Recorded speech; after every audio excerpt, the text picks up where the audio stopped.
What's up, everybody? This is Whiskey in the Six. I'm Rob. So this is one of the videos that I'm gonna hear a lot of opinions based on. I want you guys to remember that this is just my opinion. I'm one guy. You may love it, and I'm not trying to offend anybody. I'm just talking about my criteria when it comes to taste, price, and all those different things. This is my overrated or overpriced whiskey review. So, starting over here. Glenmorangie Signet. A lot of people love this whiskey. I actually really like this whiskey. I just think for $350 Canadian at the LCBO and $250 plus most places, there are a ton of whiskeys that you can buy that are going to be better than this. It has a nice unique flavor. It's bottled at 46%. It develops into a really nice whiskey after some time open. I was disappointed when I first opened this bottle. I do like it. It's a good whiskey, but for the price, I definitely wouldn't buy it again. I do think it's overpriced. Number two, I still haven't reviewed yet, and I haven't tasted it since I've opened it. But that's this Raonic 007 25-year-old Grandeur. Everybody knows how I feel about Raonic. I love it. It's one of my favorite whiskeys. It's one of my favorite distilleries. This whiskey, however, was way too hot for a 25-year-old whiskey. I poured my first dram. I thought it would settle. I let it sit for 40 minutes. Still really hot. Next day, same thing. Next day, same thing. It's slightly improved over time. When I'm paying $500 plus for a whiskey, it better be good the first time I try it. If it's not going to be amazing the first time I try it, I'm okay with that. But it shouldn't burn like it's a 10-year-old whiskey. It should taste its age, in my opinion. And for that reason, this one's on my overpriced and overrated. This was my first A+, and this is just to show you that although I really like a whiskey, I do think that certain whiskeys are just far too expensive.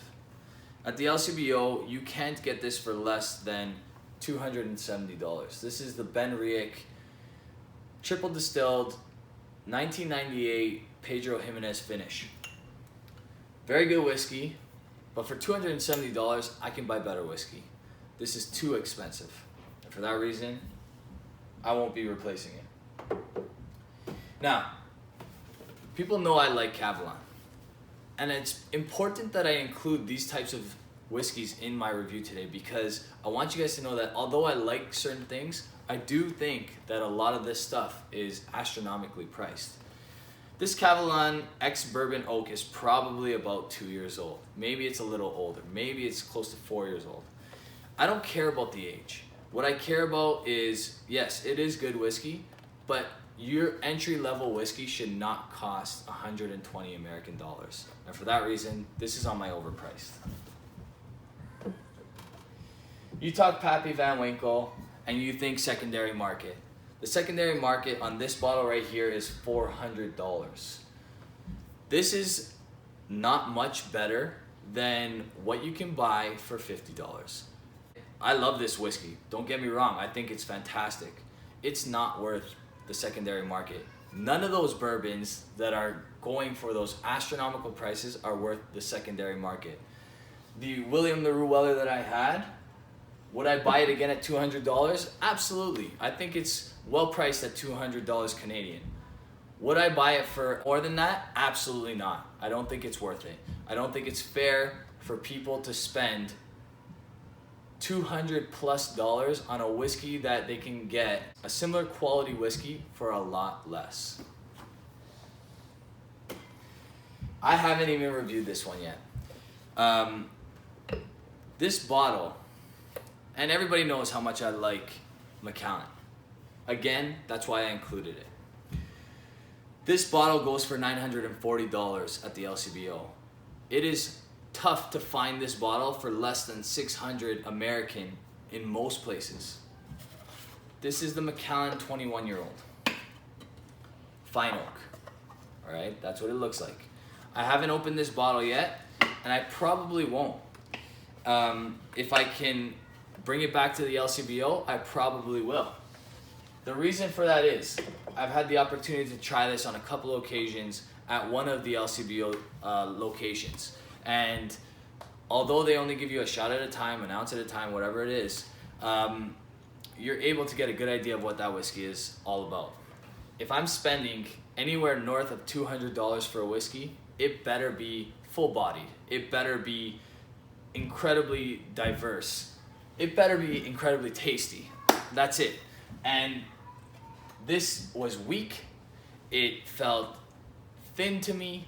And for $940, I can buy about 9 whiskeys, if not more, that are better than this one.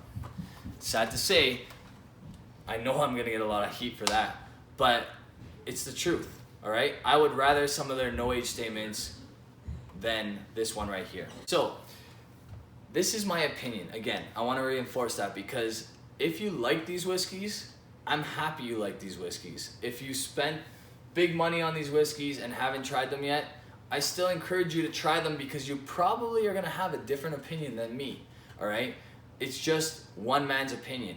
And if you look at a bunch of reviews on almost any Macallan Fine Oak series, they're gonna get astronomically good reviews. So I'm probably on an island by myself when it comes to this one and many of these whiskeys for that matter.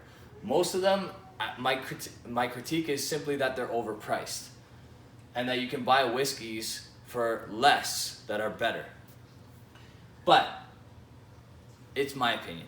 All right, and I'm not here to offend anybody. I'm just trying to help you guys save a little bit of money if you haven't purchased these already. All right, if you like this video, hit the subscribe button, hit the bell to notify yourself when I do release another video. You guys can check me out on Instagram, Twitter, Facebook, and Patreon. You can also check me out on Snups. Cheers, guys.